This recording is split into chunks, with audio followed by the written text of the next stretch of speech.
গত কয়েকদিনের টানা মৌসুমি বৃষ্টিপাত ও আকস্মিক বন্যায় পাকিস্তানে অন্তত ৪৫ জনের মৃত্যু হয়েছে।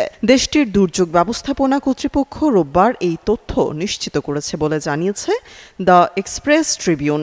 বলা হচ্ছে, খাইবার পাখতুনখোয়া প্রদেশ সবচেয়ে বেশি ক্ষতিগ্রস্ত হয়েছে, যেখানে ২১ জনের প্রাণহানির ঘটনা ঘটেছে। নিহতদের মধ্যে ১০ জনই শিশু।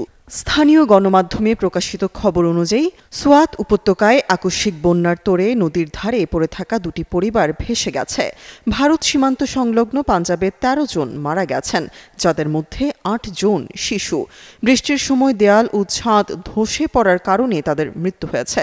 বাংলাদেশের প্রথম 5D AI ইনভার্টার যুক্ত সর্বোচ্চ বিদ্যুৎ সাশ্রয়ী যমুনা এয়ার কন্ডিশন।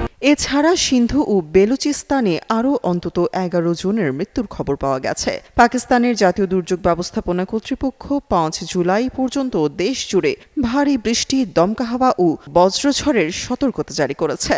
ইসলামাবাদ, কাশ্মীর, পাঞ্জাবের কিছু অংশ এবং খাইবার পাখতুনখোয়ার বিভিন্ন এলাকায় শহরের বন্যা, আকস্মিক বন্যা এবং ভূমিধসের আশঙ্কা করা হচ্ছে।